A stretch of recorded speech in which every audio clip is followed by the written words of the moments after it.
तुर्की के उस पुराने शहर में, जहां वक्त किसी आलसी दरिया की तरह धीरे धीरे बहता था, एक गली थी जो अपने टेढ़मेढ़ेपन के लिए मशहूर थी।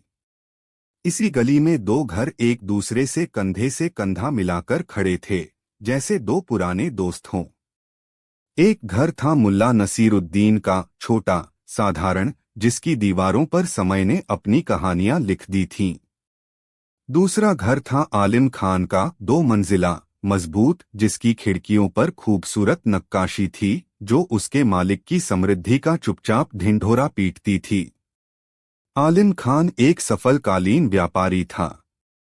उसकी दुकान शहर के मुख्य बाजार में थी और उसके पास दौलत, इज्जत और एक छोटा सा मुर्गी खाना था, जिसमें एक से बढ़कर एक नस्ल की मुर्गियां थीं। वह अपनी मुर्गियों पर बड़ा गर्व करता था, खासकर अपनी एक चितकबरी मुर्गी पर, जो अंडे भी बड़े देती थी और दिखने में भी किसी रानी से कम नहीं थी। मुल्ला नसीरुद्दीन, जैसा कि सब जानते थे, फकीरी में भी बादशाही का लुत्फ उठाने वाले इंसान थे।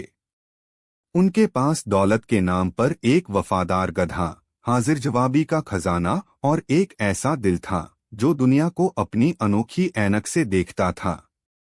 उनका परिवार छोटा था, एक समझदार पत्नी और दो हंसते खेलते बच्चे, जिनकी दुनिया छोटी छोटी खुशियों से आबाद थी।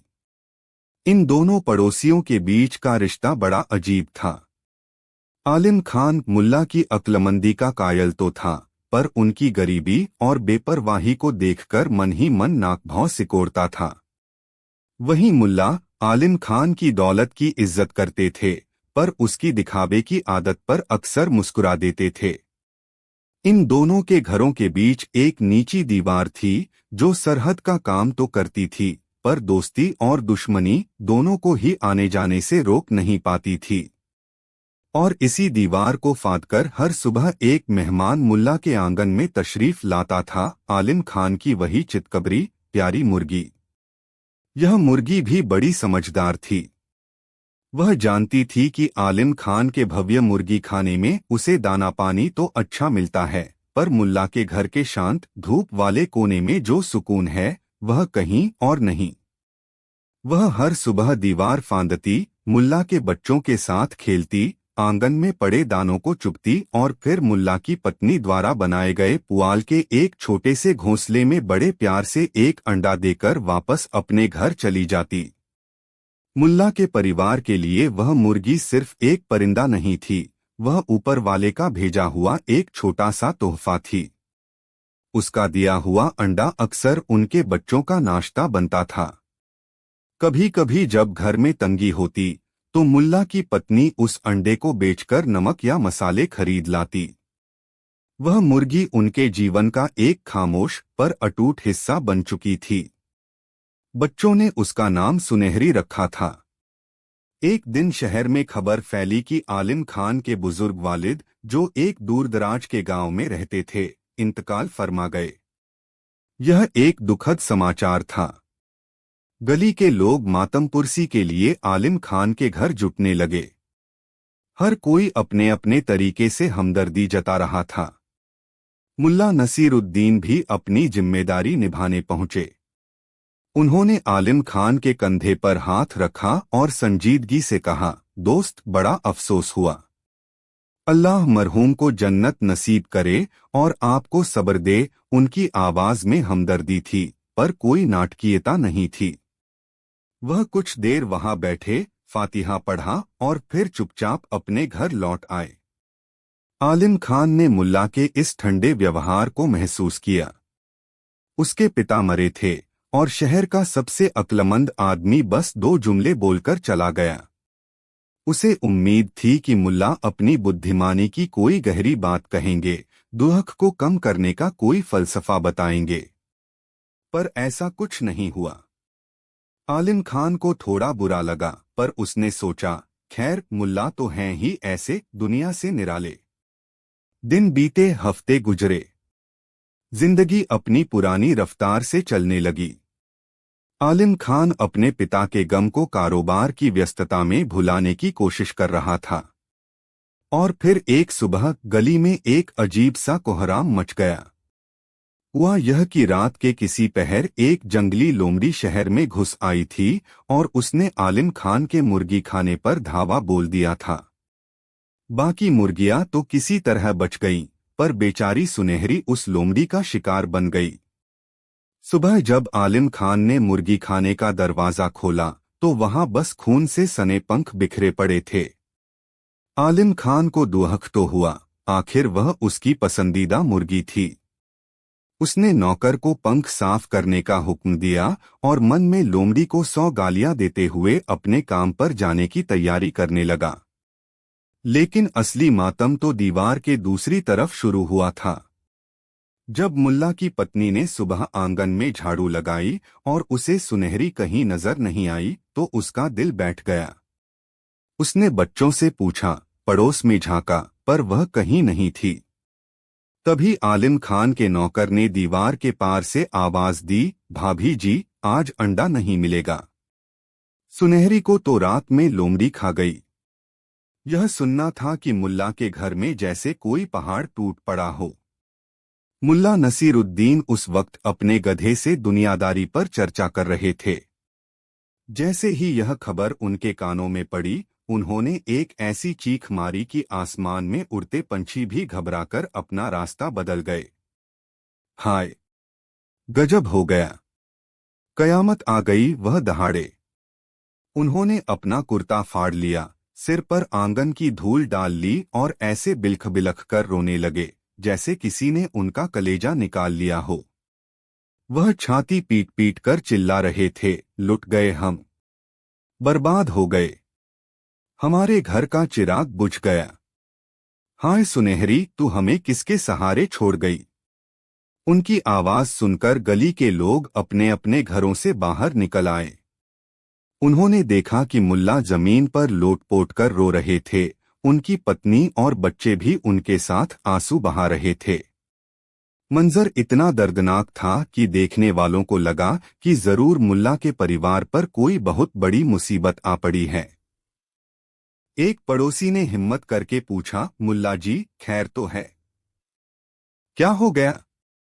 आपका गधा। गधे से भी बढ़कर थी वो, मुल्ला ने और जोर से चीखते हुए कहा। वह हमारी रोजी रोटी थी, हमारी खुशियों की चाबी थी। आज हमारा सब कुछ लुट गया। भीड़ हैरान थी। किसी की समझ में नहीं आ रहा था कि आखिर हुआ क्या है। तभी मुल्ला उठे, अपने आंसू पोंछे और एक मातम करने वाले जुलूस के मुखिया की तरह आलिम खान के दरवाजे की ओर चल पड़े। उनके पीछे पीछे उनकी पत्नी और बच्चे भी रोते पीटते चल रहे थे। आलिम खान अपनी दुकान पर जाने के लिए तैयार होकर जैसे ही घर से बाहर निकला, उसने यह अजीबोगरीब मंजर देखा। मुल्ला नसीरुद्दीन, जिनके चेहरे पर धूल और आंखों में आंसुओं का सैलाब था, उसकी तरफ ऐसे आ रहे थे जैसे वह किसी बादशाह के जनाजे में शामिल होने जा रहे हों। आलिम खान पहले तो चकराया, फिर उसे गुस्सा आ गया। मुल्ला जी, यह क्या पागलपन है? यह क्या तमाशा लगा रखा है सुबह सुबह? मुल्ला ने उसकी बात अनसुनी कर दी और उसके दरवाजे पर पहुंचकर अपना सिर पीटना शुरू कर दिया। हाय मेरे दोस्त, तुझ पर यह कैसा कहर टूटा? तेरी दौलत लुट गई, तेरा मान चला गया, तेरी सुनहरी नहीं रही। अब आलिम खान का सब्र जवाब दे गया। उसका चेहरा गुस्से से लाल हो गया। उसने मुल्ला का हाथ पकड़कर उन्हें झिंझोड़ा और चिल्लाया, बस करो यह नाटक। मुल्ला, क्या तुम मेरा मजाक उड़ा रहे हो? होश में तो हो? वह सिर्फ एक मुर्गी थी, एक मामूली सी मुर्गी। गली के लोग भी अब कानाफूसी करने लगे थे। हाँ, मुल्ला कुछ ज्यादा ही कर रहे हैं। एक मुर्गी के लिए इतना मातम कौन करता है? आलिम खान की आवाज में अब अपमान और दर्द दोनों थे। उसने भीड़ की तरफ मुड़कर कहा, आप सब गवाह हैं। कुछ हफ्ते पहले मेरे पिता का देहांत हुआ था। मेरे सिर से मेरे वालिद का साया उठ गया था। तब यह महाशय आए थे, दो रूखे सूखे शब्द बोले और ऐसे चले गए जैसे कुछ हुआ ही न हो। और आज मेरी एक मुर्गी मर गई तो यह आसमान सिर पर उठाए हुए हैं, कुर्ता फाड़ रहे हैं, धूल उड़ा रहे हैं। क्या मेरी मुर्गी मेरे बाप से बढ़कर थी? यह सवाल तीर की तरह लगा। पूरी भीड़ में सन्नाटा छा गया। सबके मन में यही सवाल था।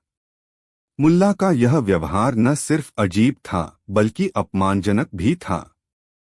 मुल्ला नसीरुद्दीन ने अपना रोना धोना बंद कर दिया। उन्होंने धीरे से अपने चेहरे से धूल साफ की। उनके चेहरे पर अब दुहक की जगह एक गहरी ठहरी हुई संजीदगी थी। उन्होंने आलिम खान की आंखों में सीधे झांका। उनकी नजर में अब कोई पागलपन नहीं बल्कि एक ऐसी सच्चाई थी जो आईने की तरह साफ थी। उन्होंने अपनी धीमी पर बुलंद आवाज में कहा, जो गली के आखिरी छोर तक साफ सुनाई दे रही थी। आलिम खान, मेरे दोस्त, मेरे पड़ोसी, तुम बिल्कुल ठीक कह रहे हो। तुम्हारी मुर्गी तुम्हारे बाप से बढ़कर नहीं हो सकती। तुम्हारे लिए नहीं। उन्होंने एक पल का विराम लिया ताकि उनके शब्द सबके जहन में उतर जाएं। जब तुम्हारे वालिद साहब का इंतकाल हुआ, मुल्ला ने आगे कहा, तो मुझे सच में अफसोस हुआ। वह एक नेक इंसान थे। खुदा उनकी रूह को शांति दे। मैंने तुम्हारे गम में शरीक होने के लिए फातिहा पढ़ा। मैंने तुम्हारे नुकसान पर हमदर्दी जताई, क्योंकि वह तुम्हारा नुकसान था। तुम्हारे पिता तुम्हारे लिए आदरणीय थे, तुम्हारे लिए पूजनीय थे। लेकिन मेरे दोस्त, सच तो यह है कि तुम्हारे पिता के होने या न होने से मेरे घर के चूल्हे पर कोई असर नहीं पड़ता था। वह दूर एक गांव में रहते थे। उन्होंने कभी मेरे बच्चों के सिर पर हाथ नहीं फेरा, न ही कभी मेरी पत्नी को दुआ दी, और न ही कभी हमारे लिए खाने का एक दाना भेजा। उनका जाना तुम्हारे लिए एक बड़ी क्षति थी, पर मेरे परिवार के लिए यह एक दूर की दुखद खबर मात्र थी। मुल्ला की आवाज अब और गहरी हो गई। उसमें एक दर्द भरी सच्चाई थी। लेकिन यह मुर्गी जिसे तुम मामूली कह रहे हो, वह हमारे लिए मामूली नहीं थी, आलिम खान। उन्होंने अपने आंगन की ओर इशारा करते हुए कहा, वह मुर्गी जो थी तो तुम्हारी, पर उसकी आत्मा हमारे घर में बसती थी। हर सुबह बिना एक भी दिन चुके वह दीवार फांदकर मेरे आंगन में आती थी। वह मेरे बच्चों को अपनी मीठी आवाज से जगाती थी। वह मेरे परिवार की सदस्य जैसी थी। और सबसे बड़ी बात, वह हर रोज बिना किसी स्वार्थ के हमारे लिए एक अंडा देती थी। मुल्ला की आंखों में आंसू फिर से छलक आए, पर इस बार यह मातम के नहीं बल्कि एक गहरी भावना के आंसू थे। तुम्हें शायद अंदाजा भी नहीं है, मेरे अमीर दोस्त, कि एक गरीब के घर में एक अंडे की कीमत क्या होती है। उस एक अंडे से मेरे बच्चों का पेट भरता था। उस एक अंडे ने हमें कई दिन फाका करने से बचाया है। तुम्हारी मुर्गी हमारे लिए सिर्फ एक परिंदा नहीं बल्कि अल्लाह का भेजा हुआ एक फरिश्ता थी, जो रोज हमारे लिए रिज्क लेकर आती थी। उन्होंने अपनी बात खत्म करते हुए आलिम खान के कंधे पर हाथ रखा। तो मेरे दोस्त, अब तुम ही बताओ, जब तुम्हारे पिता मरे तो तुमने एक याद खोई, एक रिश्ता खोया। तुम्हारा घर तब भी भरा हुआ था। लेकिन जब यह मुर्गी मरी तो मेरे बच्चों के मुंह से निवाला छिन गया। मेरे घर का चूल्हा ठंडा हो गया। तुम्हारा नुकसान भावनात्मक था, मेरा नुकसान पेट की आग का है। तो किसका मातम बड़ा होना चाहिए? उसका जिसने एक दूर का साया खोया, या उसका जिसने अपनी रोजी रोटी खो दी? मैं तुम्हारी मुर्गी के लिए नहीं रो रहा हूं, आलिम खान। मैं अपने बच्चों के खाली पेट के लिए रो रहा हूं। मैं उस खामोश दोस्त के लिए रो रहा हूं जो हमसे कुछ लिए बिना हमें बहुत कुछ दे जाती थी। गली में एक गहरा लंबा सन्नाटा पसर गया। मुल्ला के शब्दों ने हवा में तैरते हर सवाल का जवाब दे दिया था। हर सुनने वाले के दिल पर जैसे किसी ने हथौड़ा मारा हो। लोगों ने एक दूसरे की तरफ देखा। उनकी आंखों में अब मुल्ला के लिए मजाक नहीं बल्कि सम्मान और समझ थी। आलिम खान वहीं खड़ा था, मूर्ति की तरह। मुल्ला की बातों ने उसे आईना दिखा दिया था। वह अपनी दौलत और सामाजिक रस्मों में इतना अंधा हो गया था कि उसे अपने ही पड़ोसी की तकलीफ दिखाई नहीं दी। उसे आज पहली बार एहसास हुआ कि नुकसान और दुहक का रिश्ता खून से नहीं बल्कि जरूरत और जुड़ाव से होता है। उसकी आंखों से शर्मिंदगी के आंसू बहने लगे। उसे याद आया कि कैसे उसके पिता ने मरते समय कहा था, बेटा दौलत कमाना पर इंसानियत मत भूलना, अपने पड़ोसी का ख्याल रखना। और आज मुल्ला ने उसे उसी सबक को इतने सीधे और सरल तरीके से याद दिलाया था। आलिम खान बिना कुछ कहे अपने घर के अंदर गया। कुछ देर बाद जब वह बाहर आया तो उसके हाथ में 2 बेहतरीन मुर्गियां थीं। उसने वह मुर्गियां मुल्ला नसीरुद्दीन के हाथों में थमा दी। उसकी आवाज भर्राई हुई थी, मुल्ला जी मुझे माफ कर दीजिए। मैं अंधा था पर आपने मेरी आंखें खोल दी। आज से ये मुर्गियां आपकी हैं और आज से आपके घर का चूल्हा कभी ठंडा नहीं पड़ेगा, यह मेरा वादा है। मुल्ला नसीरुद्दीन ने मुर्गियों को ले लिया। उनके चेहरे पर अब एक शांत मुस्कान थी। उन्होंने कोई शुक्रिया या बड़प्पन नहीं दिखाया, बस एक दोस्त की तरह आलिम खान की पीठ थपथ पाई। उस दिन के बाद उस गली में बहुत कुछ बदल गया। 2 पड़ोसियों के बीच की नीची दीवार अब सरहद नहीं बल्कि एक पुल बन गई थी।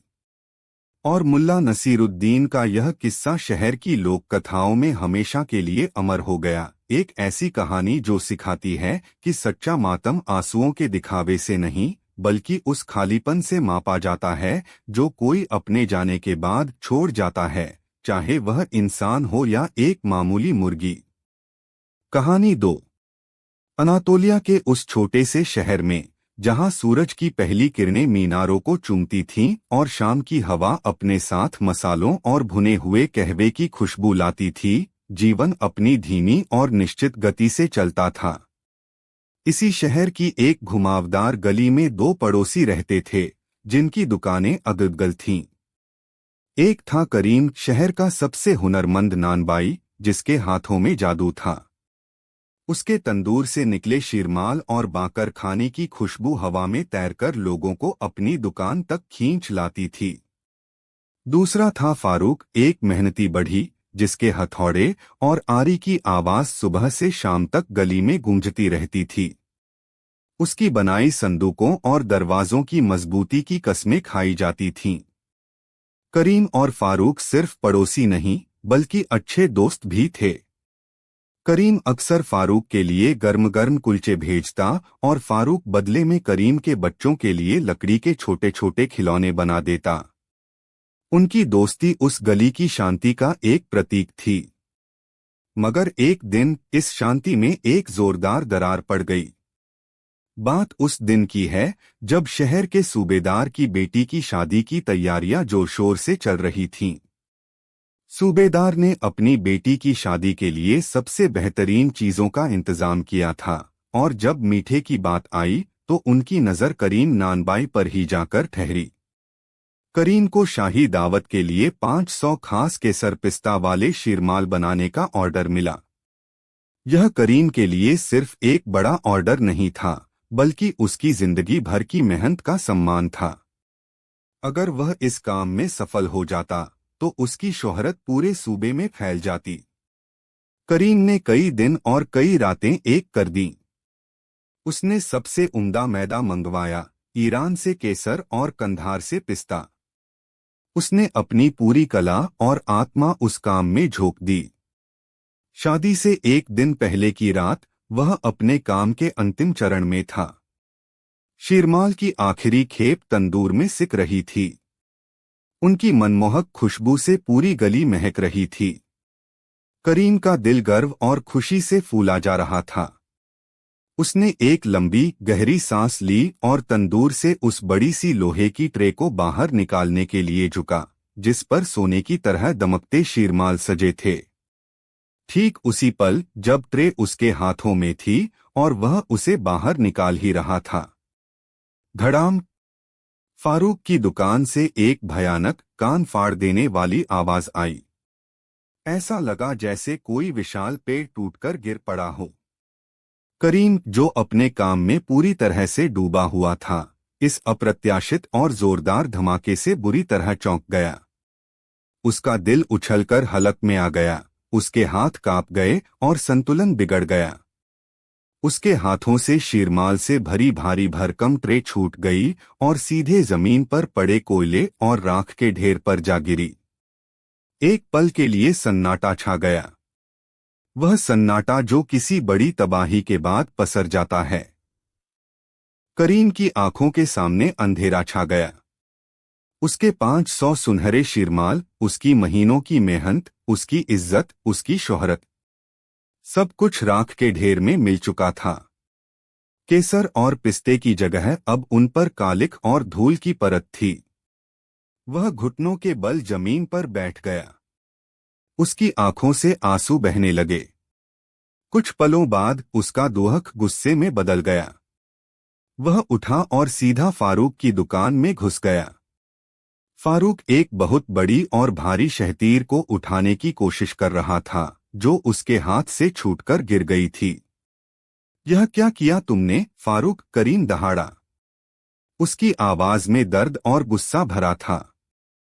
तुम्हारे इस एक धमाके ने मेरी जिंदगी भर की कमाई बर्बाद कर दी।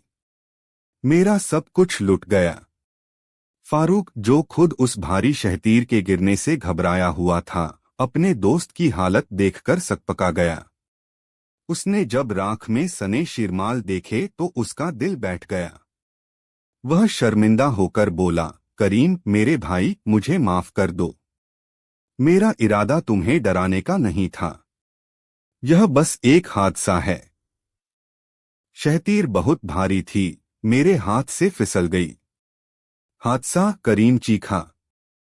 तुम्हारे लिए यह एक हादसा होगा, मेरे लिए यह तबाही है। कल सुबह मैं सूबेदार को क्या मुंह दिखाऊंगा? तुम्हें इतनी रात को यह शोर मचाने की क्या जरूरत थी? फारूक का स्वाभिमान भी जाग गया। उसने कहा, मैं भी तो काम ही कर रहा था करीम। मुझे सूबेदार के नए दीवान खाने के लिए मेहराब बनाने का हुक्म मिला है और उसे भी कल सुबह ही पहुंचाना है। अगर मैं अपनी रोजी रोटी के लिए मेहनत कर रहा हूं तो इसमें मेरा क्या कसूर? तुम्हारा दिल कमजोर है और तुम आसानी से डर जाते हो, इसमें मैं क्या कर सकता हूं? बस यह सुनना था कि बात बढ़ गई। दोस्ती की जगह दुश्मनी ने ले ली। मेरा दिल कमजोर है, करीम ने कहा। या तुम्हारी अक्ल मोटी है? तुम्हें सोचना चाहिए था कि बगल में कोई काम कर रहा होगा। दोनों के बीच बहस इतनी बढ़ गई कि पूरी गली जाग गई। लोग अपने अपने घरों से बाहर निकल आए। कुछ ने करीम का पक्ष लिया तो कुछ ने फारूक का। मामला शहर के काजी के पास पहुंचा। अगले दिन काजी की अदालत में दोनों पेश हुए। काजी साहब एक संजीदा और कानून की किताबों में डूबे रहने वाले इंसान थे। उन्होंने दोनों की दलीलें सुनी। करीम ने रोते हुए अपनी पूरी कहानी सुनाई। उसने बताया कि कैसे फारूक की लापरवाही ने उसकी इज्जत और रोजी रोटी को खाक में मिला दिया। फारूक ने अपनी सफाई में कहा, हुजूर, मैंने जानबूझकर कुछ नहीं किया। मैं अपना काम कर रहा था। किसी के काम करने से अगर दूसरे का नुकसान हो जाए तो यह एक हादसा है, गुनाह नहीं। कानून की किसी किताब में यह नहीं लिखा कि हथौड़ा चलाने से पहले पड़ोसी से इजाजत लेनी पड़ती है। काजी साहब एक गहरी सोच में पड़ गए। मामला वाकई पेचीदा था। फारूक ने करीम को न तो छुआ था, न ही उसकी दुकान में घुसा था। उसने कोई चोरी नहीं की थी, कोई मारपीट नहीं की थी। उसका शोर मचाना कोई कानूनी जुर्म नहीं था। लेकिन यह भी सच था कि उसी शोर की वजह से करीम का भारी नुकसान हुआ था। कानून की मोटी मोटी किताबों में इस तरह के मामले का कोई सीधा हल नहीं था। काफी देर तक अपनी दाढ़ी खुजलाने और पन्ने पलटने के बाद काजी साहब ने अपना फैसला सुनाया। यह एक दुर्भाग्यपूर्ण घटना है। फारूक की नीयत में कोई खोट नहीं था। करीम का नुकसान यकीनन हुआ है, लेकिन इसका दोष किसी एक व्यक्ति पर नहीं डाला जा सकता। यह खुदा की मर्जी थी। मैं इस मामले को खारिज करता हूं। यह फैसला सुनकर करीम टूट गया। फारूक को भी राहत नहीं मिली, क्योंकि उसके मन पर एक बोझ था और उसकी दोस्ती खत्म हो चुकी थी। दोनों के बीच एक नफरत की दीवार खड़ी हो गई थी। गली का माहौल तनावपूर्ण हो गया। शहर के बड़े बूढ़ों ने जब यह देखा तो वे चिंतित हो गए। उन्होंने कहा, कानून का न्याय शायद हो गया, पर दिलों का इंसाफ अभी बाकी है। इस उलझी हुई गुत्थी को सिर्फ एक ही शख्स सुलझा सकता है, मुल्ला नसीरुद्दीन। मुल्ला नसीरुद्दीन उस शहर की आत्मा थे। उनकी अक्ल सीधी नहीं बल्कि चक्करदार चलती थी, लेकिन पहुंचती हमेशा सच की मंजिल पर थी। उनका न्याय करने का तरीका निराला था। वह कानून की नहीं बल्कि इंसानियत की कसौटी पर फैसले करते थे। दोनों को मुल्ला के पास ले जाया गया। मुल्ला उस वक्त अपने गधे को वर्णमाला सिखाने की कोशिश कर रहे थे। उन्होंने दोनों की बात बड़े ध्यान से सुनी। उन्होंने न तो कोई किताब खोली न ही कोई गंभीर चेहरा बनाया। वह बस सुनते रहे और उनकी आंखों में एक अजीब सी चमक थी। पूरी कहानी सुनने के बाद मुल्ला ने कहा, मामला तो वाकई गंभीर है। न्याय करने से पहले मुझे घटनास्थल का मुआयना करना होगा। मुल्ला अपनी छड़ी टेकते हुए उस गली में पहुंचे। सारा शहर उनके पीछे पीछे चल रहा था। यह किसी अदालत की कार्यवाही से कम नहीं था। मुल्ला पहले करीम की दुकान में गए। उन्होंने राख के ढेर को देखा, तंदूर की गर्मी को महसूस किया। फिर वह फारूक की दुकान में गए। उन्होंने उस भारी शहतीर को देखा और फारूक के औजारों को हाथ में लेकर परखा। फिर मुल्ला ने दोनों को बुलाया और कहा, चलो उस रात जो हुआ उसे फिर से दोहराते हैं। सब हैरान थे। मुल्ला ने करीम से कहा, तुम ऐसे ही झुको जैसे तुम ट्रे निकाल रहे थे। फिर उन्होंने फारूक से कहा, तुम उस शहतीर को फिर से गिराओ। फारूक ने डरते हुए कहा, मुल्ला जी, यह ठीक नहीं है। यह बहुत भारी है, किसी को चोट लग सकती है। फिक्र मत करो, मुल्ला ने मुस्कुराते हुए कहा, इस बार नीचे शीरमाल नहीं बल्कि भूसे का बोरा रखा है। बस तुम वैसा ही करो जैसा उस रात हुआ था। फारूक ने हिचकिचाते हुए शहतीर को उठाया और फिर उसे गिरा दिया। धड़ाम!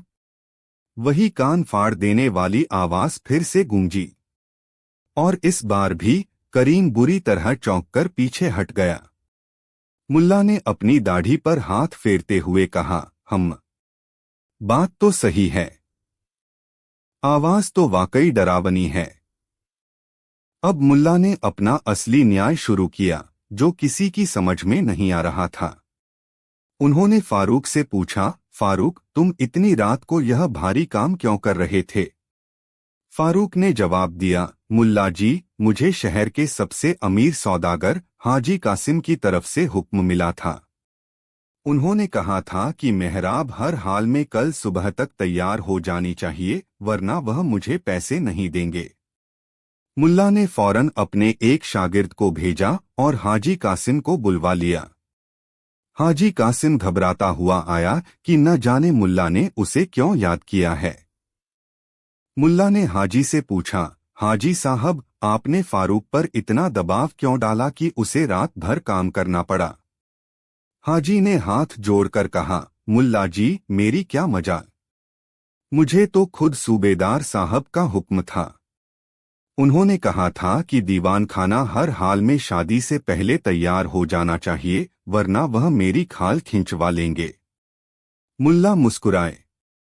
उन्होंने कहा, अच्छा, तो अब सूबेदार साहब को भी बुला ही लिया जाए। यह सुनकर सबके होश उड़ गए। सूबेदार को मुल्ला के सामने बुलाना कोई मजाक नहीं था, लेकिन मुल्ला का हुक्म कौन टाल सकता था। कुछ ही देर में सूबेदार भी अपने लावलश्कर के साथ वहां हाजिर हो गया। वह बड़े गुस्से में था। मुल्ला नसीरुद्दीन, यह क्या हिमाकत है? सूबेदार ने गरजकर कहा। तुमने मुझे एक मामूली नानबाई और बड़ी के झगड़े के लिए यहाँ क्यों बुलाया? मुल्ला ने बड़ी शांति से जवाब दिया, सब्र कीजिए सूबेदार साहब, मैं बस न्याय की जड़ों तक पहुँचने की कोशिश कर रहा हूँ। आप यह बताइए कि आपने शादी की तारीख इतनी जल्दी क्यों तय की? क्या आप थोड़ा इंतजार नहीं कर सकते थे, ताकि कारीगरों को अपना काम आराम से करने का मौका मिलता? सूबेदार का गुस्सा 7वें आसमान पर पहुंच गया। यह मेरी बेटी की शादी है, मैं तारीख कभी भी तय करूं। तुम्हें इससे क्या? शाही ज्योतिषी ने यही तारीख सबसे शुभ बताई थी। उन्होंने कहा था कि अगर इस दिन शादी नहीं हुई तो मेरी बेटी के भाग्य पर बुरा असर पड़ेगा। अच्छा, तो अब इस कहानी में ज्योतिषी जी भी शामिल हैं, मुल्ला ने कहा और फौरन शाही ज्योतिषी को तलब कर लिया। बेचारा ज्योतिषी का पता हुआ आया। उसे लगा कि उसकी नौकरी आज गई। मुल्ला ने उससे पूछा, पंडित जी, आपने यही तारीख क्यों चुनी? क्या कोई और शुभ दिन नहीं था? ज्योतिषी ने अपनी पोथी संभालते हुए कहा, मुल्ला जी, मैं क्या करूं? सितारों की चाल ही ऐसी थी। उस दिन बृहस्पति और शुक्र का ऐसा संयोग बन रहा था जो 100 सालों में एक बार बनता है। मैंने तो बस वही बताया जो मुझे ग्रहों ने दिखाया। अब मुल्ला एक गहरी सोच में पड़ गए। मामला सितारों तक पहुंच गया था। वह सितारों को तो अदालत में नहीं बुला सकते थे। भीड़ में कानाफूसी होने लगी। अब मुल्ला क्या करेंगे? क्या वह सितारों को दोषी ठहराएंगे? मुल्ला ने अपनी आंखें बंद कीं। कुछ देर तक वहां पूरी खामोशी रही। फिर उन्होंने अपनी आंखें खोलीं और उनकी आंखों में एक अनोखी समझ की चमक थी। वह सीधे उस जगह पर जाकर खड़े हो गए जहां करीम और फारूक के बीच में नफरत की दीवार खड़ी थी। उन्होंने भीड़ को संबोधित करते हुए अपनी बुलंद आवाज में कहा, मेरे अजीज शहर वालों और दोस्तों, मैंने इस मामले की हर कड़ी को, हर पहलू को बड़ी गहराई से जांच लिया है। मैंने नानबाई से बात की, बढ़ी से बात की, सौदागर, सूबेदार और यहाँ तक कि सितारों के जानकार से भी बात कर ली है। और बहुत सोचने समझने के बाद मैं इस नतीजे पर पहुंचा हूं कि असली गुनहगार कौन है। सबकी सांसें थम गईं। करीम और फारूक एक दूसरे को देखने लगे। मुल्ला ने एक लंबी सांस ली और कहा, इस पूरे मामले में गलती न करीम की है, न फारूक की। गलती न हाजी कासिम की है, न सूबेदार साहब की, और न ही इन बेचारे ज्योतिषी जी की। असली गुनहगार मैं हूं। गलती मेरी है। यह सुनते ही जैसे पूरे मजमे पर बिजली गिर गई। सब हक्के बक्के रह गए। यह कैसा न्याय था? मुल्ला की गलती कैसे हो सकती है? वह तो उस रात वहां थे भी नहीं। सूबेदार ने हैरानी से पूछा, यह क्या बकवास है मुल्ला? तुम्हारी गलती कैसे? मुल्ला ने बड़े शांत और गंभीर भाव से समझाना शुरू किया। हुजूर, बात कुछ दिन पुरानी है। जब मुझे पता चला कि आपकी बेटी की शादी तय हो गई है तो मैं बहुत खुश हुआ। अगले दिन जब मैं बाजार से गुजर रहा था तो मैंने शाही ज्योतिषी जी को देखा। वह बहुत परेशान लग रहे थे। मैंने उनसे परेशानी का कारण पूछा तो उन्होंने बताया कि वह शादी के लिए सबसे शुभ मुहूर्त निकालने की कोशिश कर रहे हैं। तब मैंने अपनी नासमझी में उनसे कहा था, पंडित जी फिक्र न करें, आप बस सबसे अच्छा सबसे शुभ दिन निकालिए। सूबेदार साहब की बेटी की शादी है, सब कुछ एकदम सही और शानदार होना चाहिए। मुल्ला ने एक पल का विराम लिया और फिर कहा, मेरी इसी एक बात ने सारा खेल बिगाड़ दिया। मेरे सबसे अच्छा और एकदम सही कहने के दबाव ने ज्योतिषी जी पर बोझ डाल दिया और उन्होंने 100 साल का सबसे मुश्किल मुहूर्त निकाल दिया। उस मुहूर्त के दबाव ने सूबेदार साहब पर बोझ डाला और उन्होंने हर काम के लिए जल्दी मचा दी। सूबेदार साहब के दबाव ने हाजी कासिम पर बोझ डाला और उसने फारूक को रात भर काम करने पर मजबूर कर दिया। और फारूक की उस रात की मेहनत और जल्दबाजी ने जो शोर पैदा किया, उसने करीम को चौंका दिया और उसका नुकसान हो गया। मुल्ला ने अपनी बात खत्म करते हुए कहा, देखा आपने, यह पूरी श्रृंखला मुझसे ही शुरू हुई।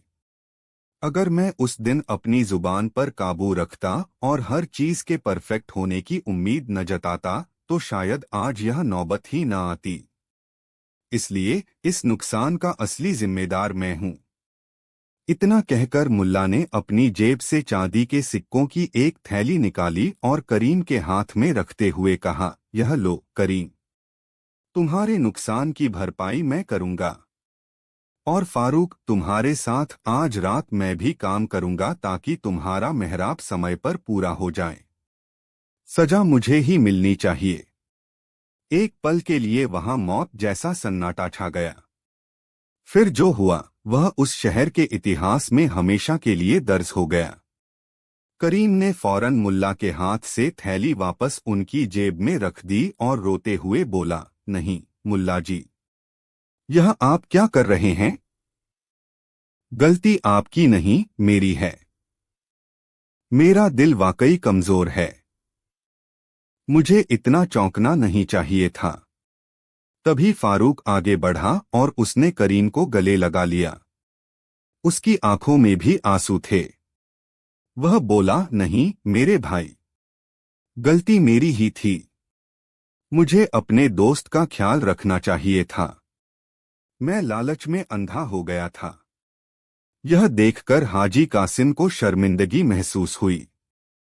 वह आगे आया और बोला, गलती मेरी है। मैंने कारीगर की मजबूरी का फायदा उठाया। और फिर सबसे बड़ी हैरानी की बात हुई। सूबेदार साहब अपनी गद्दी से उतरे, आगे बढ़े और उन्होंने मुल्ला के कंधे पर हाथ रखा। उनकी आवाज में अब गुस्सा नहीं बल्कि सम्मान था। नहीं मुल्ला, गलती हम सब की है। हम सब अपनी अपनी दुनिया में इतने उलझ गए थे कि हमने एक दूसरे की तकलीफ को समझना ही छोड़ दिया था। सूबेदार ने ऐलान किया, करीम के नुकसान की भरपाई शाही खजाने से की जाएगी और फारूक को उसके काम के लिए दोगुनी मजदूरी मिलेगी। उस दिन उस गली में नफरत की दीवार ढह गई और उसकी जगह दोस्ती और समझदारी के पुल ने ले ली।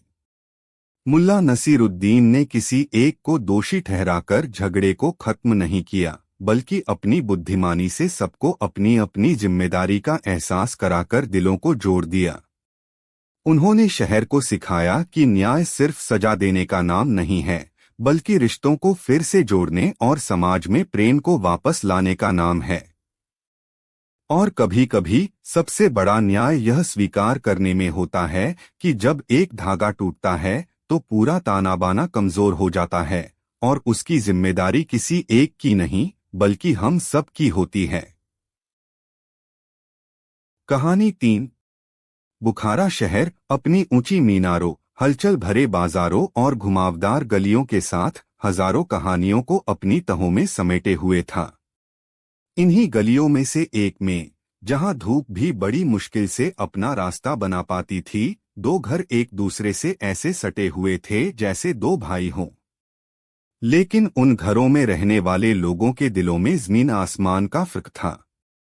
एक घर था मुल्ला नसीरुद्दीन का, छोटा, साधारण, जिसकी दीवारों का पलस्तर कहीं कहीं से उखड़ गया था, लेकिन जिसके आंगन में हमेशा हंसी और संतोष की धूप खिली रहती थी। मुल्ला के पास दुनियावी दौलत के नाम पर एक वफादार गधा, कुछ मुर्गियां, एक समझदार बीवी फातिमा और बेशुमार अक्लमंदी थी, जिसे अक्सर लोग नादानी समझ बैठते थे। वह कम में भी खुश रहना जानते थे। उनके लिए जिंदगी का सबसे बड़ा खजाना एक अच्छी नींद, पेट भरने को रोटी और दिल खोलकर हंसने का एक मौका था। दूसरा घर था करीम बख्श का। वह एक अमीर सौदागर था, जिसका घर बाहर से किसी महल जैसा दिखता था।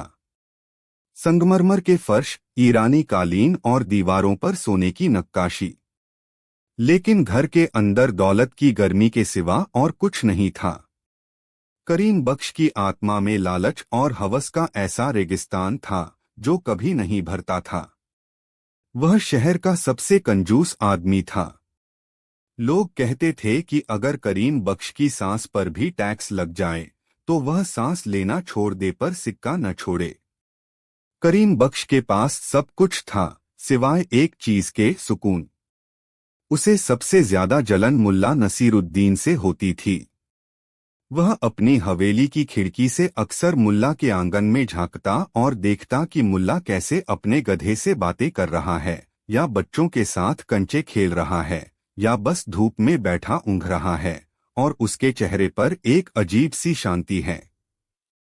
करीम बख्श यह समझ नहीं पाता था कि एक आदमी जिसके पास ढंग के कपड़े तक नहीं हैं, वह इतना खुश कैसे रह सकता है, जबकि वह जिसके पास सोने की अशर्फियों से भरे संदूक हैं, उसे रात में नींद तक नहीं आती। उसकी यह जलन धीरे धीरे एक जुनून में बदल गई। वह मुल्ला को नीचा दिखाने का, उसे पाखंडी साबित करने का मौका ढूंढने लगा। उसे यकीन था कि मुल्ला की यह सारी सादगी और संतोष बस एक दिखावा है। मौका मिलते ही यह आदमी भी दौलत के लिए अपनी ईमान बेच देगा। एक रात जब चांदनी हर चीज को दूधिया रंग में नहला रही थी, करीम बख्श को नींद नहीं आ रही थी। वह अपनी छत पर टहल रहा था, तभी उसे मुल्ला के घर से धीमी धीमी आवाज सुनाई दी। वह दबे पांव मुल्ला की छत के पास पहुंचा और रोशनदान से अंदर झांकने लगा। अंदर एक दिए की टिमटिमाती रोशनी में मुल्ला नसीरुद्दीन सजदे में थे। वह बड़ी सादगी और लगन से दुआ मांग रहे थे। उनकी आवाज में न कोई लालच था, न कोई शिकायत, बस एक बच्चे जैसी मासूमियत थी। करीम बख्श ने अपने कान रोशनदान से सटा दिए। मुल्ला कह रहे थे, ऐ मेरे परवरदिगार, तू सब जानता है, मेरी जरूरतें बहुत थोड़ी हैं। मुझे महलों और खजानों की हवस नहीं है। बस मेरी एक छोटी सी दुआ कबूल कर ले। मुझे सोने की 100 अशर्फिया दे दे। यह सुनकर करीम बख्श के चेहरे पर एक कुटिल मुस्कान फैल गई। आ गया ऊंट पहाड़ के नीचे, वह मन ही मन बोला। तो यह है इस फकीर की हकीकत, बाहर से संतोषी और अंदर से लालची। लेकिन मुल्ला ने अपनी बात आगे बढ़ाई और उसे सुनकर करीम बख्श की हैरानी का ठिकाना न रहा। मुल्ला ने कहा, लेकिन ऐ मेरे मालिक, मेरी एक शर्त है। मुझे पूरी 100 अशर्फिया ही चाहिए, न एक कम न एक ज्यादा। अगर तूने मुझे 99 दी तो मैं उन्हें हाथ भी नहीं लगाऊंगा, क्योंकि मैं समझूंगा कि यह तेरी तरफ से नहीं है। और अगर तूने 101 दे दी तो भी मैं उन्हें नहीं लूंगा, क्योंकि मैं जानता हूं कि तू हिसाब का पक्का है, तू कभी गलती नहीं करता। तो या अल्लाह, बस पूरी 100 अशर्फिया। यह सुनकर करीम बख्श की हंसी छूटते छूटते बची। वाह, क्या दिमाग पाया है इस आदमी ने, अल्लाह से भी सौदा कर रहा है।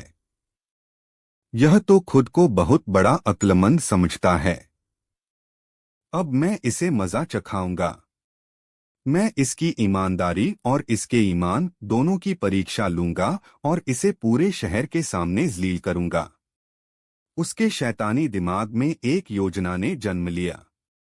वह फौरन अपनी छत से उतरा, अपनी तिजोरी खोली और सोने की अशर्फिया गिनने लगा। उसने ठीक 99 अशर्फिया गिनी। न एक कम न एक ज्यादा। उसने उन्हें एक मखमली थैली में भरा, जिसकी बनावट बहुत खास थी और जिस पर क अक्षर का एक छोटा सा निशान बना हुआ था। उसने अपनी बीवी को जगाया और गर्व से कहा, देखना, मैं कल सुबह इस नसीरुद्दीन का पाखंड कैसे बेनकाब करता हूँ। मैंने इसकी दुआ सुन ली है। यह 100 अशर्फिया मांग रहा है। मैं अभी इसकी चिमनी से यह 99 अशर्फियों वाली थैली गिराऊंगा। जब सुबह इसे 99 अशर्फियां मिलेंगी तो यह समझेगा कि अल्लाह ने इसकी दुआ नहीं सुनी। यह निराश होगा, बड़बड़ाएगा और शायद अल्लाह को कोसेगा भी। तब मैं सबके सामने जाकर बताऊंगा कि यह थैली मैंने फेंकी थी और इसका लालच सबके सामने आ जाएगा। उसकी बीवी ने उसे रोकने की कोशिश की, पर लालच और घमंड में अंधे करीम बख्श ने एक न सुनी। वह वापस छत पर गया और चुपके से वह थैली मुल्ला की चिमनी में गिरा दी। ठप! अंदर अंगीठी की ठंडी राख पर थैली गिरने की एक हल्की सी आवाज हुई। मुल्ला ने अपनी दुआ खत्म की और सोने के लिए लेटने ही वाले थे कि उन्हें यह आवाज सुनाई दी। फातिमा, सुना तुमने? लगता है कोई चूहा अंगीठी में गिर गया। फातिमा ने कहा, होगा कोई। आप सो जाइए। लेकिन मुल्ला की जिज्ञासा जाग गई। वह दिया लेकर अंगीठी के पास गए और राख में झांका।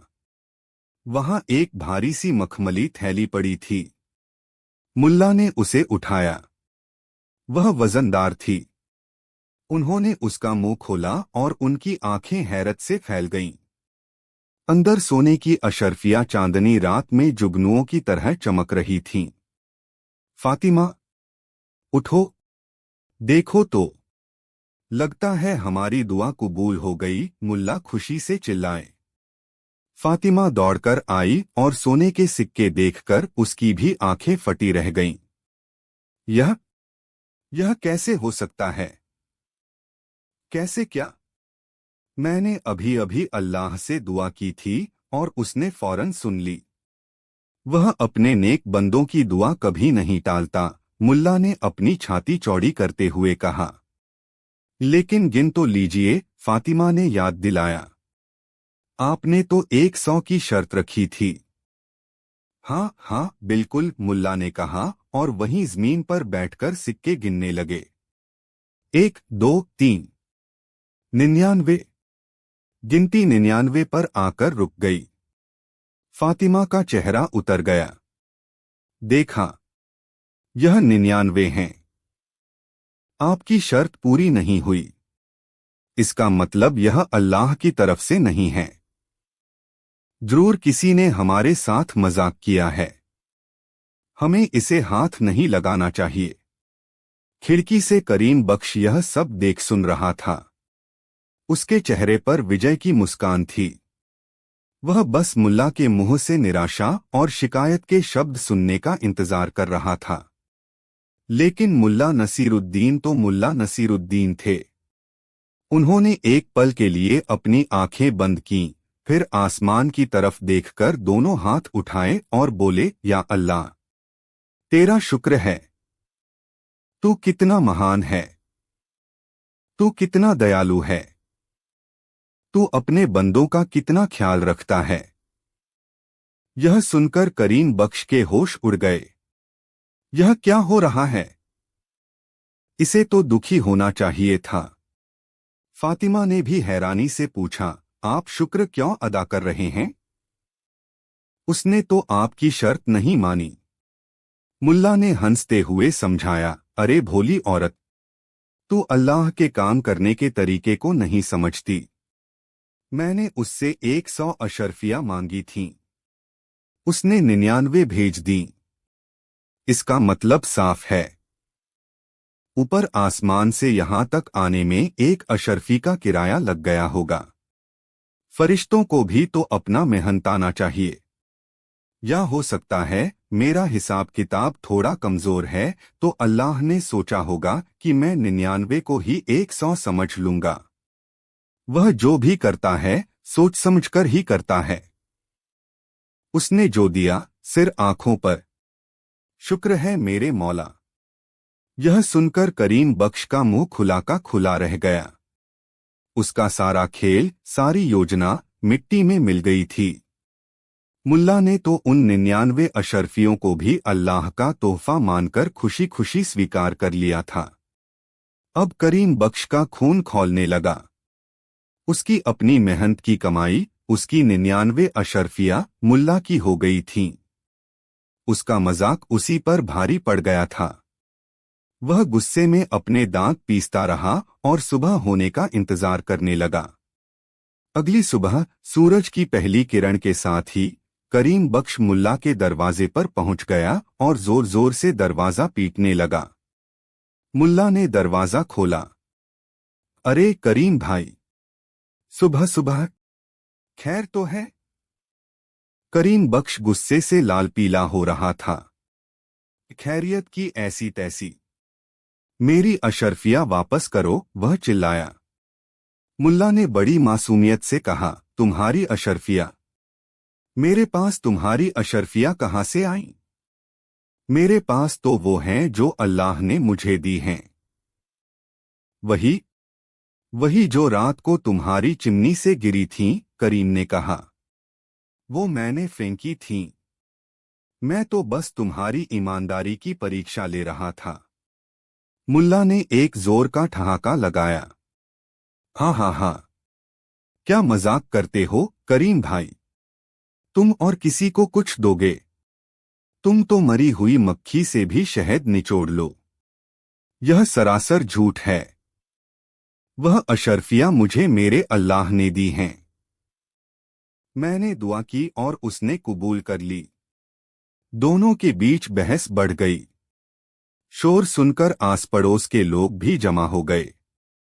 करीम बख्श चिल्ला चिल्लाकर सबको अपनी कहानी सुना रहा था और मुल्ला बड़े आराम से उसकी हर बात को झूठला रहे थे। मामला इतना बढ़ गया कि उसे शहर के काजी के पास ले जाने का फैसला हुआ। काजी की अदालत में भीड़ लगी थी। काजी साहब अपनी बड़ी सी गद्दी पर बैठे थे और उनके चेहरे पर गंभीरता थी। काजी ने करीम बख्श से पूछा, क्या है तुम्हारा दावा? करीम बख्श ने पूरी कहानी सुनाई। हुजूर, मैंने रात को मुल्ला को 100 अशरफियों की दुआ मांगते सुना। मैंने उसे सबक सिखाने और उसका लालच उजागर करने के लिए जानबूझकर 99 अशरफियों की एक थैली उसकी चिमनी में गिरा दी। मैंने यह बात अपनी बीवी को भी बताई थी। आप चाहें तो उससे गवाही ले सकते हैं। वह थैली मेरी है और ये अशरफिया भी मेरी हैं। काजी ने मुल्ला की तरफ देखा। नसीरुद्दीन, इस बारे में तुम्हारा क्या कहना है? मुल्ला ने एक गहरी सांस ली और बोले, हुजूर, यह आदमी सरासर झूठ बोल रहा है। यह एक नंबर का लालची और मक्खीचूस इंसान है। कल रात मैंने अल्लाह से दुआ की थी। मैं गरीब हूं पर सब्र वाला हूं।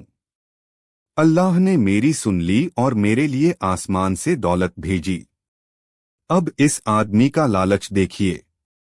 इसका लालच इतना बढ़ गया है कि यह अल्लाह के दिए हुए तोहफे को भी अपना बता रहा है। यह तो पागल हो गया है हुजूर। लालच ने इसकी अक्ल पर पर्दा डाल दिया है। काजी ने करीम बख्श से पूछा, क्या तुम्हारे पास कोई और सबूत है कि वह थैली तुम्हारी है? करीम बख्श ने फौरन कहा, हाँ हुजूर। उस मखमली थैली पर एक खास का अक्षर का निशान बना हुआ है। काजी ने मुल्ला से थैली दिखाने को कहा। मुल्ला ने थैली पेश की।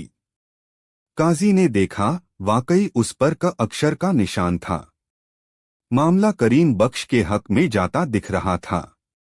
काजी ने मुल्ला से कहा, नसीरुद्दीन, सबूत तुम्हारे खिलाफ है। मुल्ला जरा भी नहीं घबराए।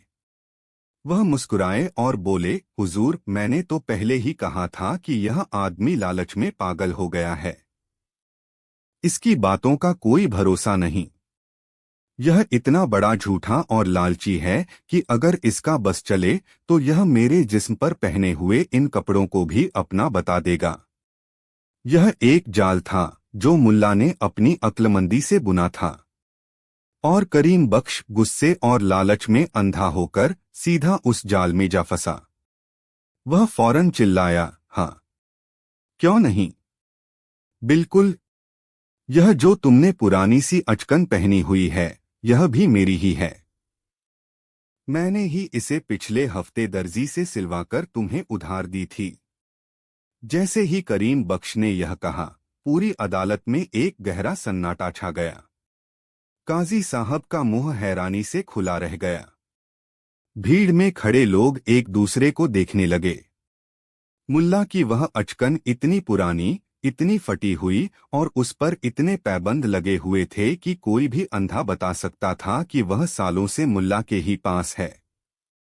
करीम बख्श जैसा अमीर सौदागर ऐसी चिथड़ी हुई अचकन सपने में भी नहीं पहन सकता था। काजी साहब सब समझ गए। उन्होंने अपनी मेज पर जोर से हाथ मारा और गरजकर बोले, बस, बहुत हो गया। करीम बख्श, तुम्हारे लालच ने तुम्हें अंधा कर दिया है। तुमने एक झूठा दावा पेश करके अदालत का कीमती वक्त बर्बाद किया है। काजी ने अपना फैसला सुनाया, यह 99 अशरफियां मुल्ला नसीरुद्दीन की ही हैं, क्योंकि करीम बख्श का झूठ साबित हो चुका है। इसके अलावा झूठी गवाही देने और अदालत को गुमराह करने के जुर्म में करीम बख्श को 10 और अशरफिया बतौर जुर्माना मुल्ला नसीरुद्दीन को देनी होंगी। यह फैसला सुनकर करीम बख्श के पैरों तले जमीन खिसक गई। वह वहीं जमीन पर बैठ गया। वह मुल्ला को ज़लील करने आया था और खुद ज़लील होकर जा रहा था। उसकी 99 अशरफिया तो गई ही, ऊपर से 10 और देनी पड़ गईं। 99 और 10 यानी पूरी 109 अशरफियों का नुकसान। मुल्ला नसीरुद्दीन ने काजी का शुक्रिया अदा किया, अपनी 99 अशरफियों वाली थैली उठाई और विजेता की तरह अदालत से बाहर निकले। बाहर आकर उन्होंने आसमान की तरफ देखा और मुस्कुराकर बोले, देखा करीम भाई, तुम्हारी दुआ कबूल हो गई। तुम मुझे 100 अशरफियों का मालिक बनाना चाहते थे ना? लो, अल्लाह ने मुझे 109 का बना दिया। वह जब भी देता है, छप्पर फाड़कर ही देता है।